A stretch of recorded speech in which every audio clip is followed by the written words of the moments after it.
Welcome back to another episode of Chaz Calenda, attorney at law, here on the Coalition Radio Network. It's Wednesday night. That means we're here for another episode to talk about all the pressing issues we have here in the state of Rhode Island and throughout the United States, which reach us all on a legal and national level.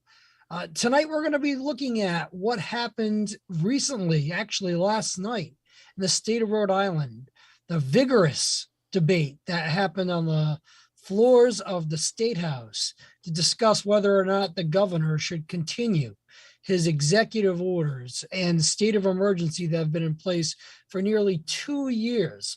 The State House, the House of Representatives, the Senate, they invited public comment from anybody who could find the time to get their voices heard about whether or not they believe the governor should, at this point, be given the authority by the General Assembly to continue the state of emergency and his executive orders that accompany it.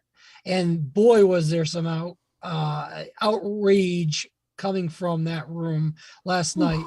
And we wouldn't know about it if it weren't for one particular individual. That would be, of course, Coalition Radio Network host and station management Pat Ford, who was there to cover the explosive commentary and back and forth that was going on in that room last night. I believe he may have been one of the only, if not the only, media presence in the room that night, filming and covering the actual event, which is shocking to me considering this is a topic of great public interest here in the state of Rhode Island. But Pat, from the bottom of my heart, as a open government transparency advocate here, I thank you for covering that and covering the reactions of our elected representatives in that room and the people who decided to show up and make their voices heard and reporting on it and filming it, so we the people who elected these representatives could see what was going on in that room. So from the bottom of my heart, thank you very much for being a responsible and thorough journalist that you are. Listen, I love what I do. I hope it comes through and it conveys itself. I'm the luckiest guy alive. Thanks to Keyshawn, we have no echoes, right? Lou Gehrig. But I am the luckiest guy alive. I feel like, and this is me talking to you because it's just us, right? I feel like I've been training for this for 20 years. Like everybody in that room last night, I was an activist. I understand the frustration of folks not getting feedback, not being able to engage with their elected leaders. When you go to these meetings, as great as last night was, to a sense, you feel like you're almost talking into an echo chamber. Except last night was a little different, and I'll explain that in a second. But, we've known for a while that we have no accountability from our public officials. We've known for a while that for them, Rhode Island is their own little private Idaho. We've known for a while that they are the true 1%, that they have, other than hopefully a limited amount of their family members getting ill, and hopefully not feeling that type of medical tragedy, because we want all Rhode Island, we pray for all Rhode Islanders to somehow avoid this illness in any way possible. But when it comes to their lifestyle, there have been no salary cutbacks. There have been no wage cuts. There have been no real impingements on the quality of their day-to-day life. In fact, many work from home. And while I've gotten to know in this job and as an activist a lot of the regular folks who run state government, and almost to every one of them, they're wonderful people. Our leaders live a life that I sometimes amusingly refer to, but in the depths of my dark heart, I believe, in a way that's not unlike the Russian apparatchiks, the bureaucrats of Brezhnev area Soviet Union. They've got astonishingly good benefits. They've got a limited work week. There isn't a great deal of accountability. There doesn't seem to be any limits on salaries. A lot of these folks are making salaries that are 40 to 50% higher than they would for the same job in the dreaded private sector. Yet at the same time, the overall performance of government is atrocious. Now, again, I spent last night and today in the depths, the deepest, darkest depths of what we call Halitosis Hall. And when I call it Halitosis Hall, a guy named Rudy Cheeks, of the Philippe and Jorge comedy team, who are writers and still are writers of some renown, invented nicknames and titles that I could never be that creative. So I always give credit to Rudy Cheeks for this, but it is truly Halitosis Hall. And the Capitol Police, who are so helpful to people like me, the AV people who go out of their ways to make sure that folks like me, when we show up, all right, can actually get our job done. The rank and file that work in that building are great people. But it's that executive set who rule indiscriminately for their own private profit. Yes, I said it. For their own benefit. Many of whom are attorneys whose law practices, as you know better than anyone, are enhanced by their position. We have a champagne budget and we have terrible results. People call me negative for that. I believe I'm just stating the facts. Our school systems suck. And when I'm accused of potentially being racist because I want to end public education, yep, I said it, end public education. People say to me, well, what about gender equity? What about racial equity? What about what's going to happen to our children in the inner cities? And I say that's exactly why we need to end public education, because for them, it's terrible. There is no equity. The results are horrific. We are not preparing our children for the real world, never mind the greater world. If you look at the results of our public schools here in Rhode Island and where our kids are in comparison to other states, the facts bear your argument out. So when I rant and rave about that, sorry, but not sorry. And if that's offensive to people, oh well. And it's symptomatic of virtually every aspect of public life in Rhode Island. A lot of people are making a lot of money, quote unquote, helping the poor and running the state. I just regret that I didn't think of it. All right, what does that have in regards to last night? The power in that room. I've been in room 35 a whole lot of times. Room 35. And by the way, folks, the reason I don't stream from room 35 because it's in the basement. All right? You're just not going to get a clear digital signal. So I tape and we put it out afterwards. We spend hours trying to do clips to give you not only the big picture, but salient information. But there was power. People were preaching. People were testifying. Last night, hundreds of Rhode Islanders took the time to show up, call in, and essentially say no mas. No mas, no more. To this crazy, out of control executive government. The executive power being demonstrated in that room and being unloaded on us, it's astonishing. I'll tell folks about how, who were the heroes last night, and there were some real heroes. Yeah. Names that we'll never know, and names that you should know, and names you do know. But I want to read something, and I know this is, reading people to people is sort of death. But I had an opportunity to question the governor the other day, and I want to read this for the record. It's only 3 paragraphs, so bear with me. And this was my question to Governor McKee. Citizens enact constitutions specifically to protect the citizenry against the governmental abuse of powers not formally accorded to the state, and to maintain a series of checks and balances between the 3 branches of government: executive, legislative, and judicial. Now, in Rhode Island, while the Constitution is silent on the use of executive orders, poorly worded statutes have allowed the state of Rhode Island to be ruled under unchecked executive power for nearly 2 years. There's something called the non-delegation doctrine, which is under separation of powers, a critical concept in Rhode Island that a generation before us fought exhaustively for years. The non-delegation doctrine under the separation of powers requires that there be sufficient safeguards against administrative use of said delegated powers. And an example of that I cited is the Rhode Island Department of Health, which continues to use arbitrary, ever-changing regulations in acting as an unelected yet fully weaponized body of government. So my question to the governor was this: why would citizens continue to support Rhode Island government when you're in administration in conjunction with a General Assembly that has clearly abdicated its duty of legislative oversight of the executive branch, has simply chosen to ignore the civil liberties of thousands who have said enough? It's time to learn to live with COVID, not have either COVID, right? Hey, is that a term? It's gonna be. It's gonna be government. Let's take a vote. Who rules that is officially a term? Everyone raise your hands. Yay. Yay.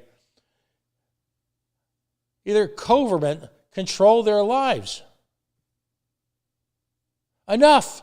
And that was what you heard from a lot of regular folks. Now, in that room, if you're a regular denizen of Halitosis Hall, as am I, and you go down into the deep basement of Mortar, as often do I, listen, my Wi-Fi picks up right away. I know where the snack machine is, and I know where bathrooms are on 3 floors. For a middle-aged guy, that's pretty much everything. All right? All right? And yes, you should see me before I have that Snickers bar. All right? So, and the damn, anyway. What wasn't heard last night was the voices of people like me, for whom dulcet tones are familiar, astonishingly enough. But it was the every man and every woman who called, who were articulate, on point, consistent, and right, and pissed. You know, Chaz, you and I live in this bubble, I call. You've heard me refer to this before. You and I live in this bubble. And we sometimes forget that there are hundreds of thousands of Rhode Islanders who, like us, quite frankly, are working crazy hours. They've got young children, a lot of responsibilities, for whom, and I say this with profound respect, for whom day-to-day life is really a question of a survival. One more day. And they don't have the time or the luxury to be as involved as, say, folks like you and I have found ourselves.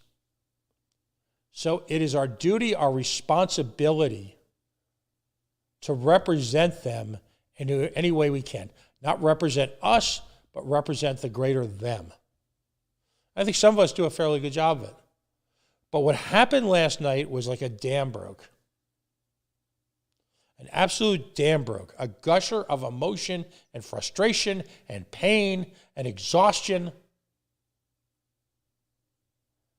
And it's out there. A lot of us were starting to give up a little bit. Sure. We remain convinced that people felt strongly about it. I don't think we realized how strongly people felt. I don't think we do. Do you think that the representatives in that room were feeling that pushback that you're referring to, that dam breaking? Shaken to their core. Shaken to their core. All right. The only token opposition to that was Teresa Tanzi, who continued to try to put Blake Filippi on the hot seat as to the relevance of the conversation he was having. The two legislative superstars, as I felt last night, all right, there were two of them. The most obvious, of course, was Blake Filippi. Mm-hmm. Now, anyone who's ever had the opportunity to speak with Blake in person, or perhaps seen him remotely, perhaps seen him interviewed, first of all, don't underestimate the legal brilliance of Blake Filippi. Blake Filippi served on the board of something called the 10th Amendment Center, which is an internationally recognized organization that talks about the 10th Amendment, which is, of course, focused largely on state powers. And So he's extremely articulate. He knows the material cold. He's a gentleman who's practiced law at a very high level, and it shows. And quite frankly, I think the word I used when we spoke briefly this afternoon was he was parrying with her. A better word would be toying. All right? Because in the Battle of Wits last night, Teresa Tansey entered the field of warfare dangerously unarmed. Right? Wow. It was watching her try to speak and to debate Blake Filippi was sort of like the legislative equivalent of a driver's ed film, where you find yourself in the passenger seat watching the wall approach, seeing oblivion on the horizon, yet oddly fascinated and unable to move or avert your gaze. Right? Now tell us how you really feel, Pat. I mean, my God. Oh my God. Because that's all she could do. I'll refer to it based on my experiences in some boards that I belong to, as the sort of parliamentarian nonsense that one pukes up, and I mean pukes up, when you have nowhere else to go. Right. When they don't want to have the debate. I mean, it was astonishing to watch. And they sat meekly there.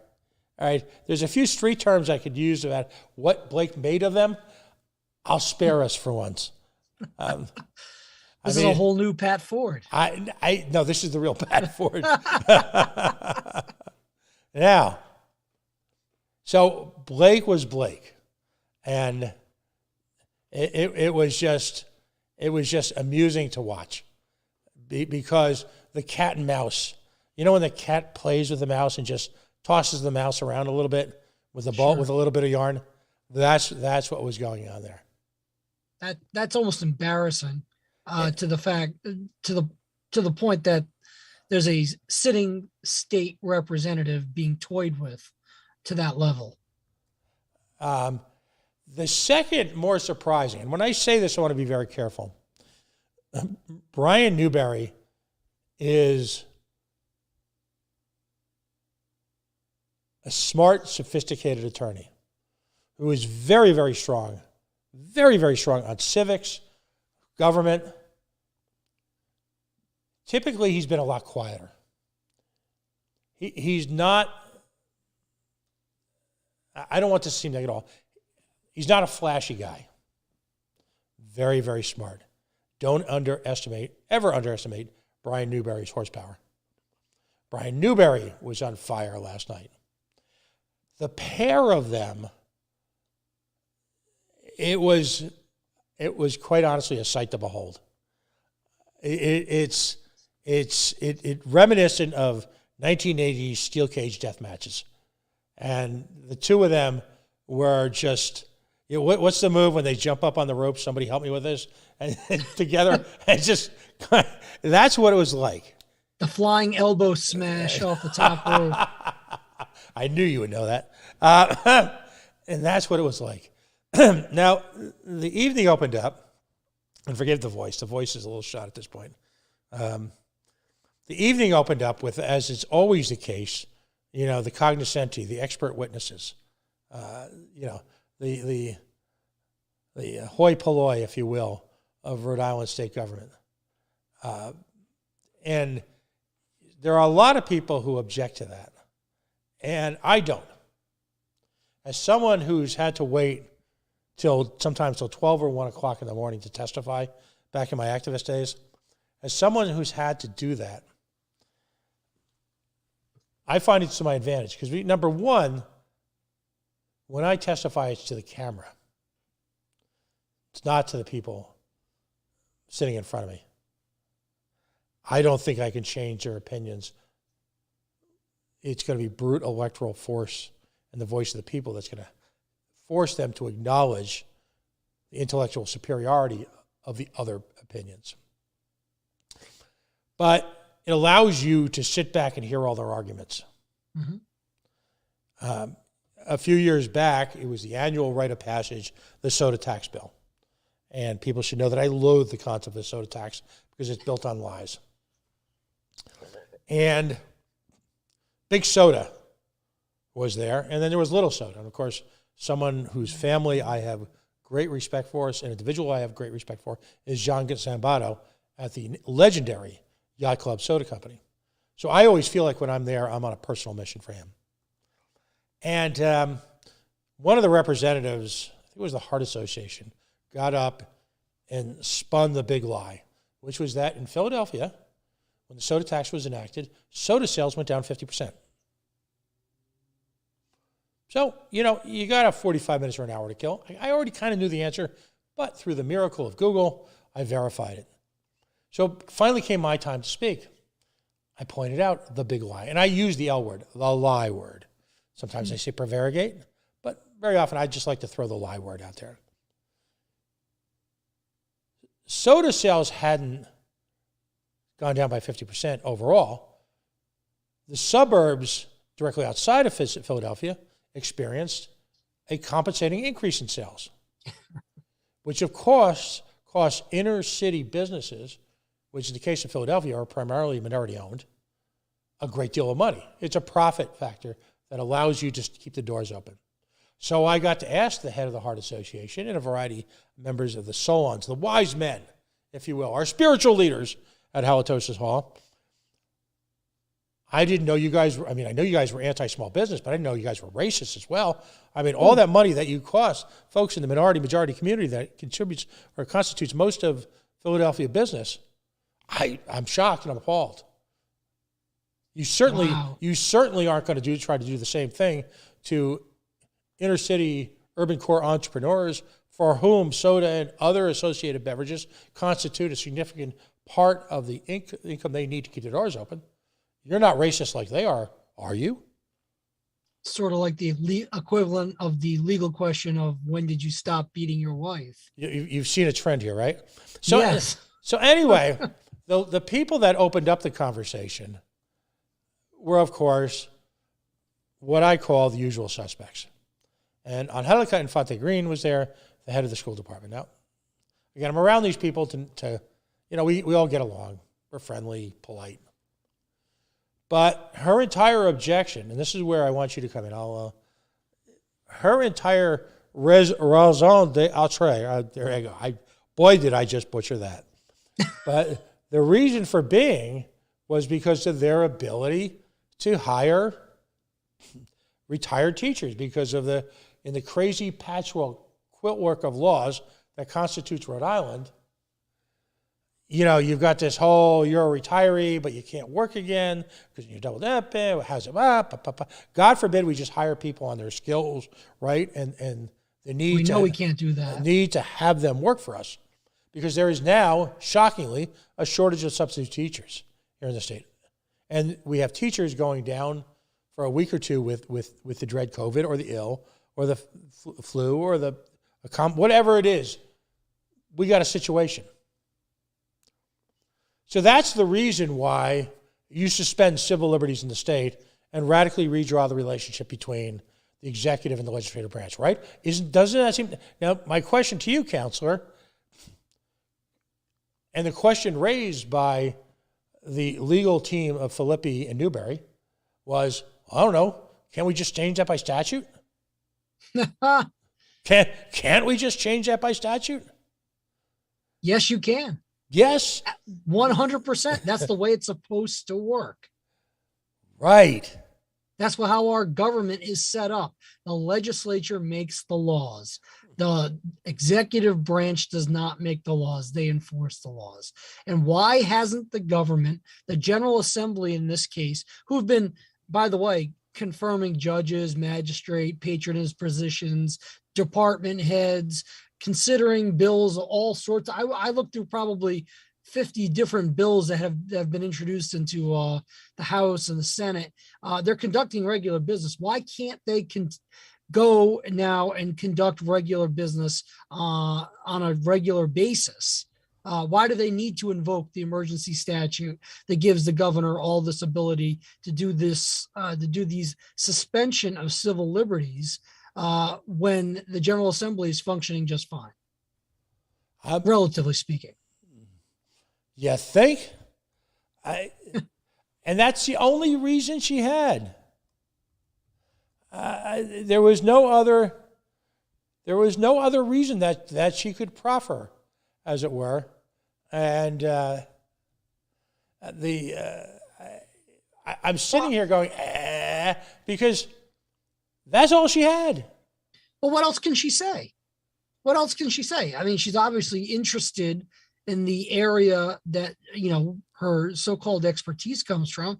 And she's seeing, this from a, I don't know if it's just a dollars and cents perspective, but from a difficulty perspective of having schools do their job. I don't know, but I mean, what else can she say to justify extending, quote, 2 weeks to flatten the curve to now over 2 years?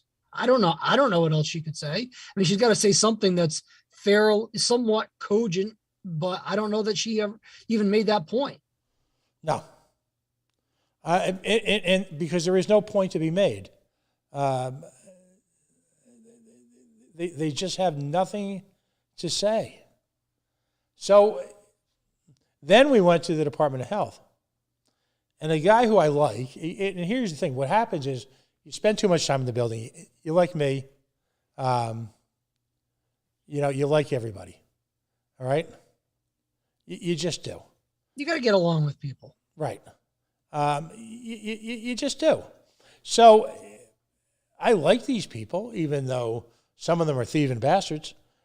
But a guy that I genuinely like is a guy named Neil Heitman. Forgive me if I mispronounce his name. I met him years ago when he was a campaign manager for Ken Block. Now he's a spokesman or one of the honchos at your and mine, Rhode Island Department of Health. All right? Oof. Not a good look for him last night. Grotesquely misstated numbers. Just wasn't in touch with reality. It just struck a lot of us that he was just making shit up. So a continuation of what's been going on at the Department of Health for the last 2 years. And a reflection of the new leadership. Because nothing says winging it like Dr. McDonald does it. Oh, I am still reeling from the shock that he's been promoted to interim director, given his less than impressive, and I'm being generous, less than impressive testimony at the parents' mask case in front of Judge Lanphier. Because, I mean, if he was my witness, I probably would have withdrawn my case. I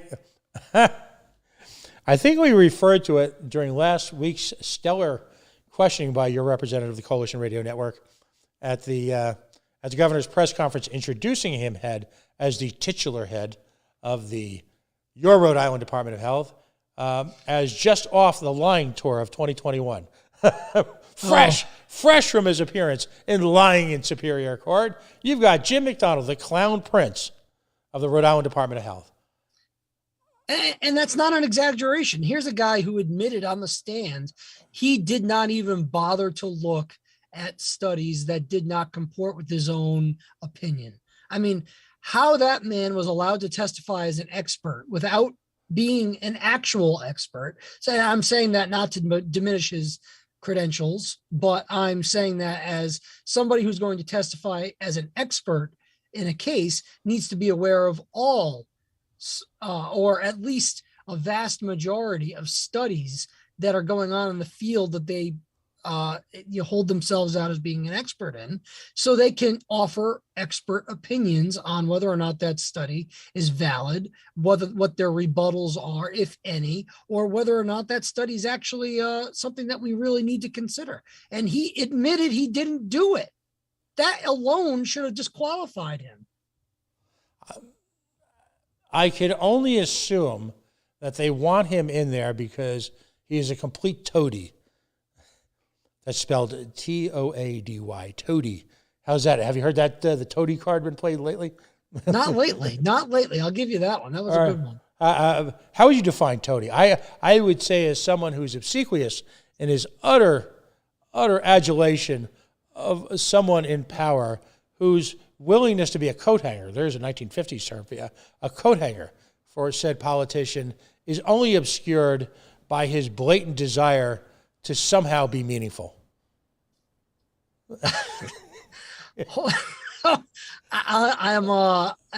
For once, I'm at a loss for words. That was a mouthful, and I don't think I could say it any better than that. And by the way, coat hanger is an old term that goes back to 50s politicians. And a coat hanger is someone who would follow a politician around, all right, and literally, when it came time to come in, he would take the coat off so that the politician could gracefully lurch right into the heart of the conversations or the meeting or the matters at hand. And when it was time to go, without even looking, would hold his hands back so that the coat could be gracefully placed on so that he could then whip his scarf around and leave the meeting gracefully and with a dash of flair. The coat hanger is slathering, if you will, approval, marching closely behind him. Accidents, of course, would occur if said politician stopped too quickly because the nose of said doctor would be firmly up said politician's ass within moments. All right?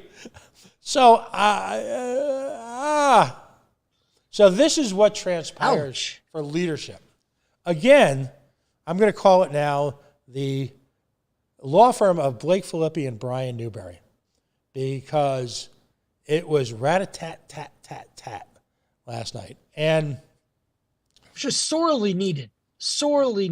But in this environment. What was also impressive is they also knew when just to get out of the way and let the people talk. Right. And other winners, Rick Southwell got up there and just, I mean, my eyes were watering, the flames that were coming out there. And I don't think, I'll tell you what they weren't prepared for. When folks like Rich got up there and delivered, what was palpable in the room was the pure human emotion. These are people who had waited, in some case, 2 years to get up and have their say. And boy, they said it. You know, Matt Allen of WPRO fame, noon to 3 o'clock on AM 630. Always a great listen. All right? He talked about it, you know, as someone who was watching. If you were in the room, and Matt, by the way, gives great coverage of this. A lot of common sense arguments. Listen to his show. But if you were in that room, you felt the fire. And Matt sensed that. You felt the fire. These are people who have suffered with their children, who sat in a courtroom at their own expense, by the way, their own personal expense. And if you get a chance, at some point we'll list the page up on the coalition where you can donate to their cause. Send them a few bucks. It's not just the money; it's the moral support that indicates when you send them a few bucks at their own expense. At the evidence that they brought to the table, Judge Lanphier, I will repeat, found that irreparable harm has in fact occurred in the case of Rhode Island children. In most of these cases, and please tell me if I'm wrong, but in most of these cases, it is either the relative position of the plaintiff, it is technicalities that exist in the law that may prevent individuals or cases from being sued. It may be the relationship between how vague the laws are with regard to executive powers. This is what's croaking, from my uninformed perspective, a lot of these mass lawsuits. Is that a fair statement? And how would you build on that legally? Absolutely, that is a fair statement, because I think one of the part of your question that you posed to the governor the other night that I don't recall seeing a answer to, but was exactly that. Is some of this was is the result of poorly worded statutes, vaguely worded statutes, which don't really rein in any sort of abuse that could take place. And the General Assembly has the opportunity to do that. They have the opportunity to do that if they're listening to their constituents and not their special interest groups. And quite frankly, the missing party, I don't know if missing is the right word, but the party that could be doing something about it if the General Assembly continues to sit around and do nothing about it, the Attorney General has not only not done anything about it, he's actively fought against it. And I think you're right, Pat, when you talk about people, in some cases, having 2 years of pent up frustration, hurt, anger, the feeling that they're not being heard. I experience this on a daily basis. People have been calling me since the state of emergency was declared by Governor Raimondo in March of 2020 about these exact same issues. The restrictions, the onerous business restrictions, the onerous restrictions in schools. And they have tried calling their representatives and their senators to no avail. They have tried calling the Attorney General to no avail. They have tried calling the governor's office to no avail. No one is listening to them. They're going to their school committees. Their school committees are shutting them out. They're having people arrested. Because they're not wearing masks at a school committee, or because they get a little too rambunctious, a little too loud at a school committee meeting. This last night is, I believe, hopefully the culmination of the tide potentially turning on this subject, because to me, I've seen it cut across partisan lines. I've cut it. This is not an issue necessarily from the people's perspective that they're looking at from a partisan perspective. They're looking at it as far as, this has hurt my kids. And when you mess with my kids, you're messing with me. And you know what? I don't really care if I voted for you in the past or if I voted for your party in the past. You know, you're not listening to me, and that's just not going to fly with me. And I'm going to let you have it at this point. And we got the old saying, throw the bums out. You know what? That to me sounds like we're inching closer and closer to that with every day that goes by, that the government has been less than receptive to their constituents. Another superhero, as far as last night goes, a name you might not know, is a woman by the name of Lori Gaddis Barrett. I know Lori, and I think quite highly of her. Yes. She is turning out to be a phenomenon. Her organizational skills, her ability to give the encouragement, the support to people who need, who are looking for a voice. A lot of folks aren't comfortable in that environment. Personally, I'm working on the shyness thing too. It's a problem, and I gotta see if I can become a little bit more outgoing. But Lori just,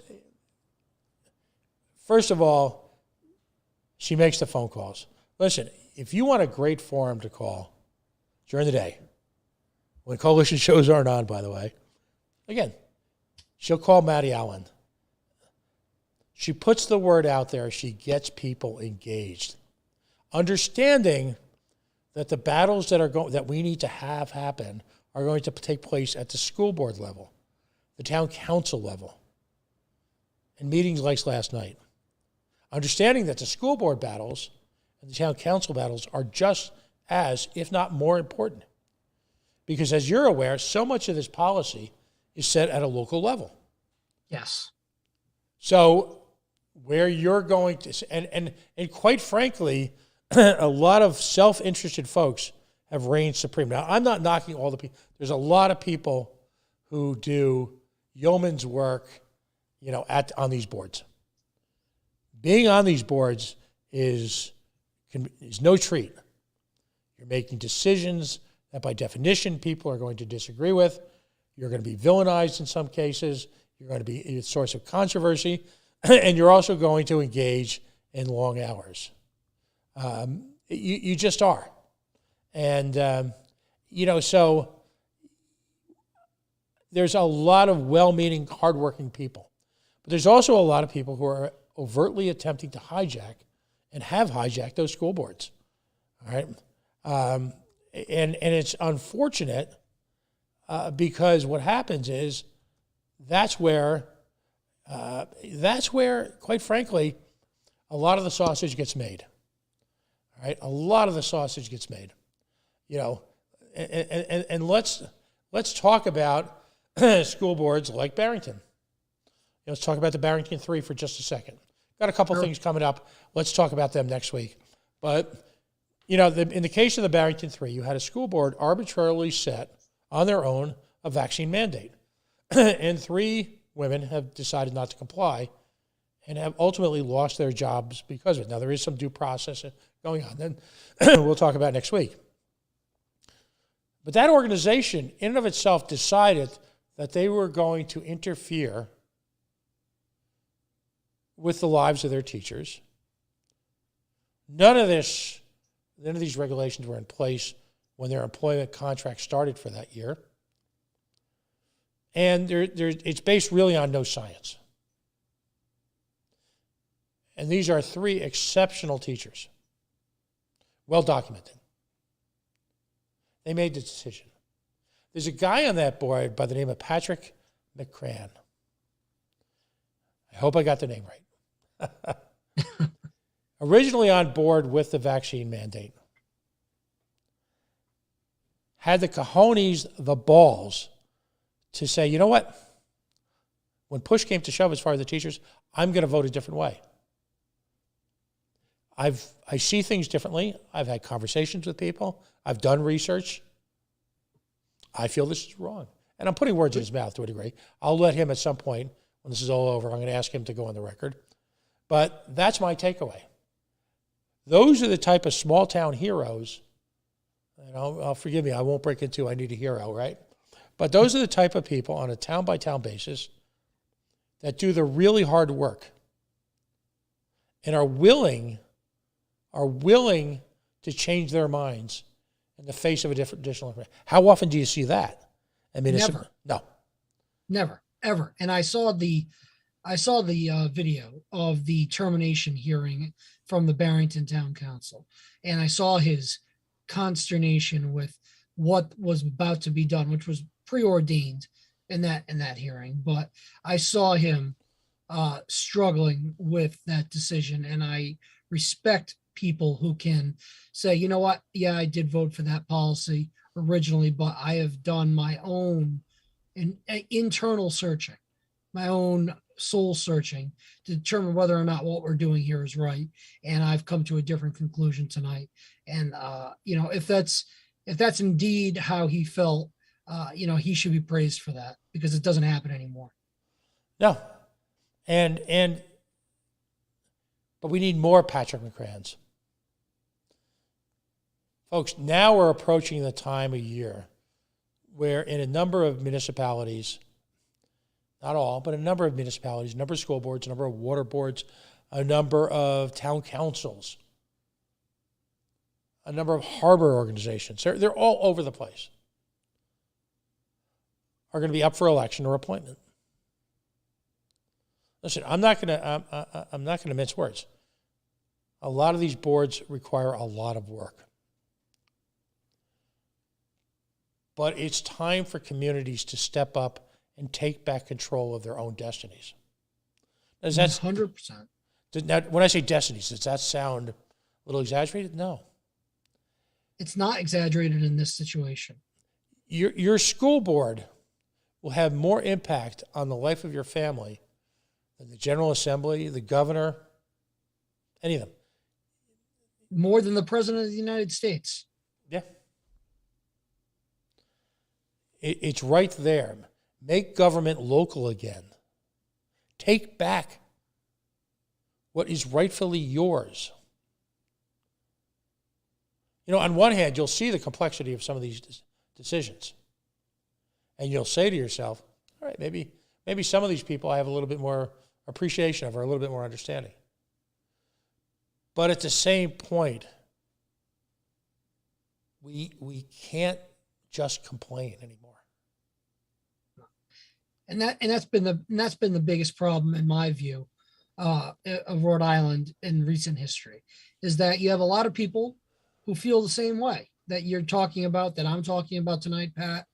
That I have taken to social media or whatever platform that they may have and complain.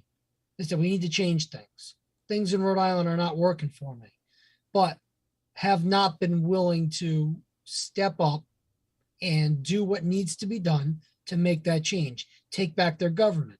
Take back the we the people part of our government. And I think what we're seeing now, with the help of people like Lori, like we were talking about before, we're seeing now is a mobilized and organized effort to help people who ordinarily would not want to be involved in this for various reasons. Personal, they're time consuming, they're difficult, like you were talking about.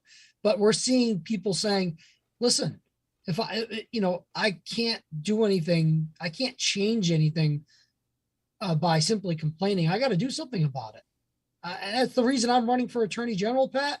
It's the reason why a lot of people are running for the positions that they're running for, is because the last 2 years, they have seen it. They have seen enough.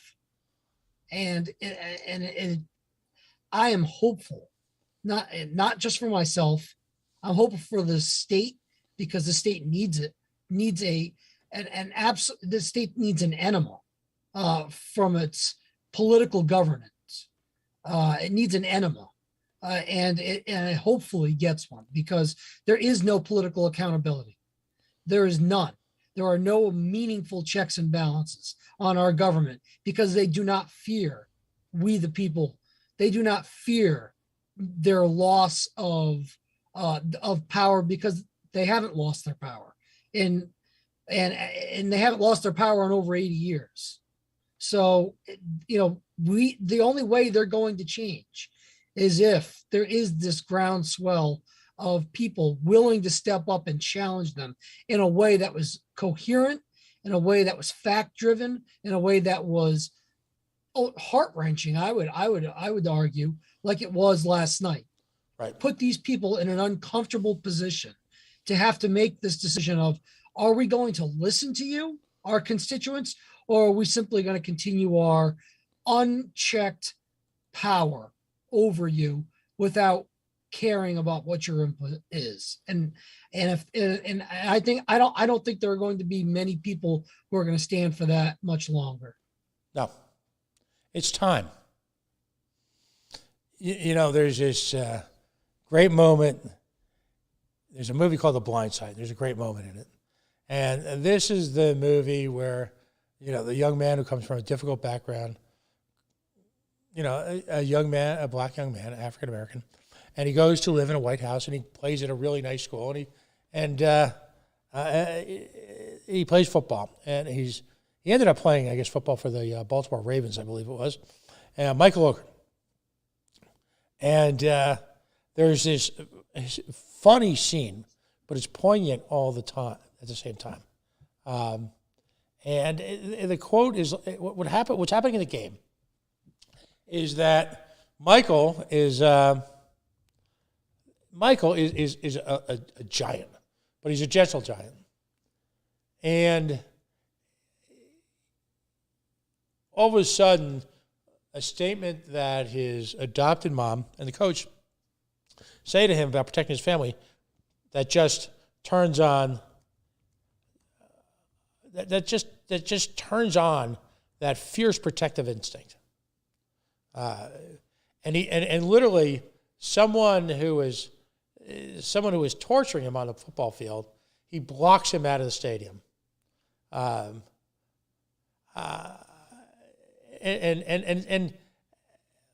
he literally blocks him out of the stadium. And I think he said something effective. I'm sorry, Coach, it was time for him to go home. And it's time for a lot of these guys and gals to go home. It is. You know, the visceral disgust on the faces of people like Teresa Tanzi when reacting to the great unwashed. I just had this mental image of her just going home and saying to her friends, Lovey, you won't believe what happened at this Capitol building tonight.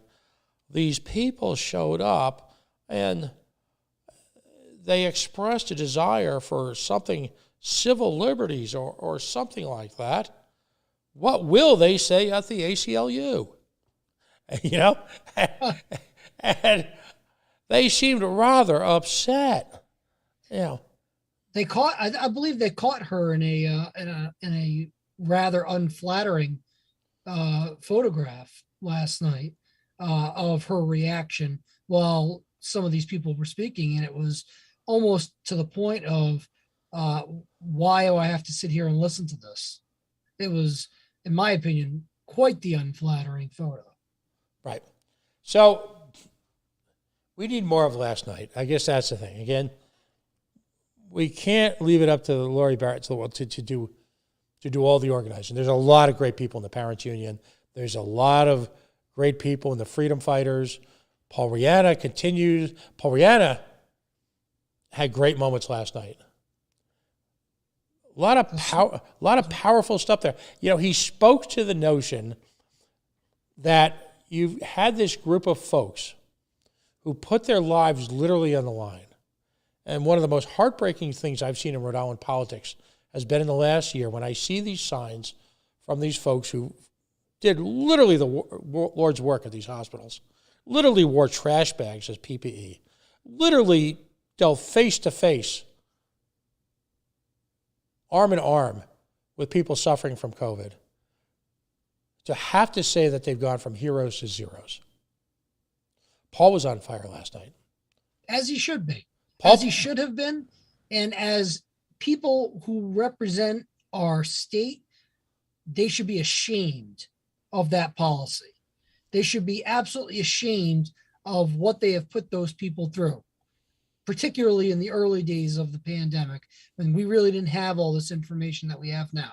And these people were literally putting their lives on the line for something that we really didn't know much about. Right. And it's embarrassing, if you're asking me, and you know, maybe nobody's asking me, but I'm asking me. But it's embarrassing that not none, but the vast majority of our state representatives and state senators decided that we're gonna let the Department of Health do this. We're gonna let the governor do this, and it's even more embarrassing that we have a federal judge who's upholding that all along the way. A federal judge, by the way, who was a lifelong public defender, who used to, to my knowledge, not to my knowledge, it is to my knowledge, my personal knowledge, used to stick up for people's constitutional rights, used to stick up for people's civil liberties. I don't know what happened there, but it's an embarrassment to our state. And you know what's incredibly disgusting? You know, I spoke to Paul yesterday. I spoke to Paul at the State House. They were laid off last fall. In certain cases, they're just starting to hear their appeals for their unemployment compensation literally this week. Which are going to be dog and pony shows. How the hell is that possible? It's possible because the Department of Labor and Training makes it possible. They're an administrative agency. There are no safeguards of administrative abuse, just like you asked the governor, Pat. This is exactly why the non-delegation doctrine exists, because you cannot have administrative agencies running wild without legislative oversight, or in this case, even judicial oversight. Nothing stopped the judiciary from getting involved, but the judiciary has been essentially a rubber stamp for everything that's gone on anytime it's been challenged at this point. I'd say Judge Lanphier gave it a good effort, but even he was reluctant to get involved into this. But it's, at some point, this is what we get to. This is what we get to. We get the pure visceral outrage from the people who have had to go through this process. And now they're just sticking it to them, even with the unemployment hearings. We know what's going to happen. We know what's going to happen at the administrative level. They're going to lose their unemployment hearings, because that was the carrot on the stick that they kept saying, that the Department of Health kept holding out there for our healthcare workers to say, get the vaccine, and, or whatever it is. If you quit, or if you resign, you're not going to get unemployment. If you get fired, you're not going to get unemployment if you don't get the vaccine. That was their way of trying to coerce people to do it. They didn't do it. Not only did they hold off on giving them these hearings, they're now going to deny it, and it's going to require another court to get involved to review those decisions. Right. The moment when Paul Ariana spoke to having food drives to support medical workers who had been fired by the state at a time in which we're hiring infected workers, and I use that term loosely, obviously, at a time when we're importing highly compensated, overcompensated visiting nurses, at a time when we've had to deploy the National Guard, you could have heard a pin drop. Enough said. I would hope that would be the reaction. There's what else? What kind of rebuttal could anybody give to that? I'm fairly good at making arguments in court, but if that's what you're coming at me with, that's a pretty hard act to follow. And I know that I've left a lot of people out. There's a lot of, there's a lot of people who showed up yesterday, today, Calenda. All sorts of people showed up. And so, I'm mentioning people who are at the top of my mind right now. But sure, clearly, a significant part of Rhode Island last night got up and again said no mas. And how much time were they all given, Pat, to make these points? A minute. 2 minutes. A minute, 2 minutes. Yeah. It's incredible. It's amazing. But even with that 1, maybe 2 minutes, they were able to, in your words, I think earlier tonight, shake those legislators to the core. Yeah. That's an impressive feat. Hopefully last night was the beginning. We need to see more of it. Right. We need to see more of that. If you want real change in the state, you need to hold your elected officials accountable. They may be nice people. Like you say, Pat, people get along. You may not agree on every issue. We may not all see things the same way, nor should we. We should always have a healthy, robust debate on these types of issues. But at the same time, you know what? When they're not listening to you and they're not being responsive to your concerns, you know what? Your favorite state legislator who's not being responsive, time for them to go. When your favorite state official is not being, state officer is not being responsive to your biggest concerns, time for them to go. Time to bring in someone who will be accountable, who will feel accountable, who will feel that they have a duty to represent your interests as your elected official. And right now, we are sorely missing that in Rhode Island. I hope 2022 is a year that Rhode Island has the Great Awakening, and I mean that in a general sense, not in any sense that the media has been using it recently, but I hope there is that Great Awakening amongst the Rhode Island citizenry that we have. We've had enough. We've had enough of this executive rule. We are not in a monarchy. We are not in any sort of top-down, you do what you're told ruling type of state. This is not North Korea. This is not any one of those types of dictatorships where we all have to sit here and take it under the penalty of we lose our livelihoods. Mm-hmm. And it's embarrassing, the lack of action of many of our leadership, so-called leaders of our government, that they have done absolutely nothing to take action to fix this. Well, at a moment like this, I say, bring us home. Well, it's been, I think this is an issue that needed to be brought to everybody's attention. Not that it wasn't.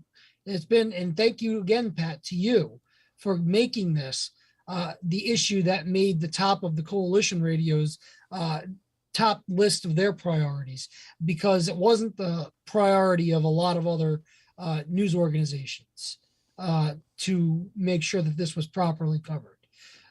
So it really brought an inside perspective to the regular folks who couldn't take the time out of their, who weren't able to, for very valid reasons, weren't able to call in or write in or give in-person testimony.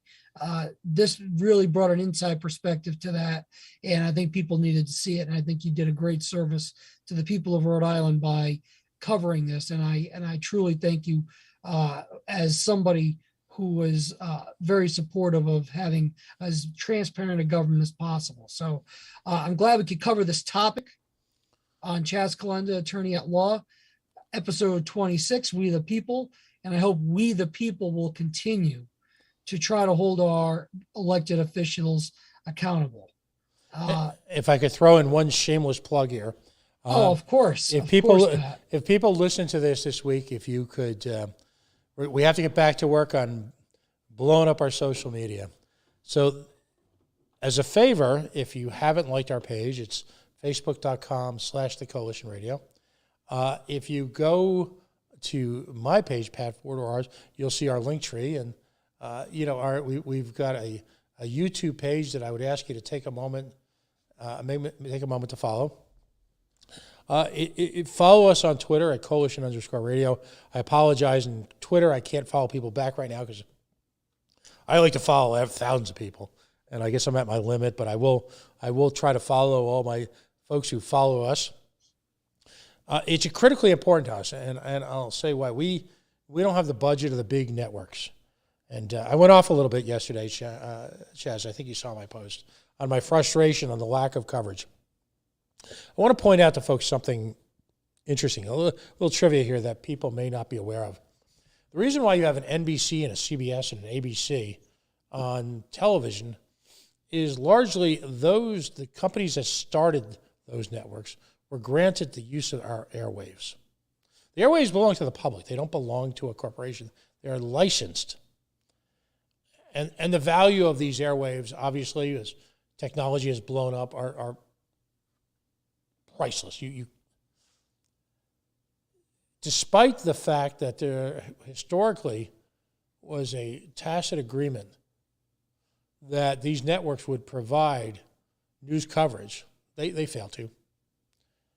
Both at any level, on a local level or a national level. And yet they reap billions, untold billions. Well, that's not going to change anytime soon. So the one thing that you can do to help independent media is it'd be great if you bought a T-shirt. It'd be great, if and please, by the way, let me just make this case. This is actually very important to us. Dave LeVake from Brood Awakenings has provided a home for virtually everyone in what I'll call the liberty community. People who support civil rights, people who support civil liberties, people who support the rights of the individual, people who support our Constitution, people who support natural rights according to Dave LeVake has gone out of his way to provide a home for fundraisers, and I'm just not saying political ones. One of the nicest fundraisers I attended was something called Hope for Haiti at one of Dave's locations. Yacht Club Soda is a sponsor here. Greatest soda in the world. For that alone, you should buy the damn soda. Don't buy the refinery soda. But that family does amazing things for the community. Gracious in their time and their support. These are people who quite frankly, given the polarization of today's politics, invite a great deal of public pressure on their businesses, their personal businesses, by helping members of the community. We need to support them. Go buy some Yacht Club soda this week. Enjoy the greatest root beer on the planet. If you're in Warwick or Cranston, you see Dave's spots, Brewed Awakenings, swing by. In Warwick, on Bald Hill Road, they even have a drive-through now. Absolutely. Don't go to Dunkies. Come on. What has Dunkin' Donuts done for the community that you live in recently? No secret. I'm older. Middle age is here, maybe a little more. It's tough as you get older to make new friends, right? Certainly. Chaz, you're a friend. Dave LeVrake's a friend. John Scambato's a friend. Anna Roque's a friend. Lori Matters Garrett's a friend. Meg Potter's a friend. Support this entire community. Rich Southwell, understated Italian, brilliant man. He's a friend. These are all people working not just for their own self-interest, but on your behalf. Whatever they're doing, support them. Find members of our community. Support them. Crystal, who has done yeoman's work in terms of advocating for families whose children are forced to mask. Listen, if I missed anybody, I apologize, because I could go on for a couple hours with this. But this is a time of crisis, and there are individuals stepping up in the community. Everyone I've met in this community has superpowers. It's just a question of figuring out what they are and harnessing them. And lots of people play different roles. Organizer, maybe you're comfortable being that public face, maybe you're not. I met a couple of wonderful women last night, both of whom, it's funny, I'd never met each other. They're both mechanical engineers. Wonk heaven, have done exhaustive research on their own. By the way, last night, just as an aside, I had the spectacle of seeing a state house representative question the work integrity of a mechanical engineer who has a PhD from the University of Massachusetts. Are you kidding me? May I ask what the qualifications of said representatives were to question those credentials? I think he's like a chiropractor or a dentist or some crap. See. Which, God bless you, but stay in your lane. Right. I probably am guilty of that too. I pretend to be a lawyer every week on this show. But anyway, that shameless plug went a lot longer than I intended it to. But needed to be said, and I couldn't echo that any better than you just said it, Pat. These people need to be supported, and I absolutely advocate supporting the independent journalism that you're doing here on the Coalition Radio Network. I've bought myself a Coalition hoodie. I bought myself the infamous Buddy Cianci t-shirt. I wear them proudly. I just not only show support for the Coalition Radio Network, but also its interesting sense of humor. Their excellent, interesting sense of humor that they represent. So we need more independent journalism to be supported here in Rhode Island, because we really have very little of it. So once again, Pat, I thank you for what you're doing here. I thank the people that you mentioned for going out of their way and taking their time, their valuable time, in helping us achieve what needs to be done in this state, which is wholesale change, wholesale accountability on a statewide and local level. And with that, we are coming to the end of the show tonight, going to do my shameless plug, which will be somewhat shorter than yours. But my shameless plug is, as all of you already know, I'm running to be the next Attorney General of the state of Rhode Island. I'm running to replace our non-responsive, no-show Peter Nerona as our Attorney General, who will be your advocate, to make sure that your rights and liberties are protected under our state law and our state constitution. You can find out more about me not only by watching us here at Chaz Calenda, Attorney at Law on the Coalition Radio Network. You can find out more about me on my website, my campaign website, Chas, CHAS, the number 4AG.com. You can also go on my Twitter page at Charles Calenda. You have a nice QR code there where you can get to my link tree, take you to every single place that I am on the social media worldscape, and find out more about me and how you can volunteer and donate. If you're looking for legal advice, I work at the law firm of Inman and Torgy, which is at 1500 Nooseneck Hill Road in Coventry, Rhode Island, 401-823-9200. As we talk about all the time, I do various areas of law, and I'm always willing to give a free consultation on the areas when you give me a call. So I always appreciate all of you tuning in, giving us a view, and checking me out and figuring out whether or not I can be that person that can make the change in the Attorney General's office coming up in November of 2022 to be your next Attorney General, and listening to our interesting and much needed banter back and forth to bring topics of great public concern to the forefront here in Rhode Island. So once again, thank you for joining us here at Chaz Calenda, Attorney at Law at the Coalition Radio Network. And I hope to see you again on our next episode. Pat, thank you as always for joining us and for your commentary tonight.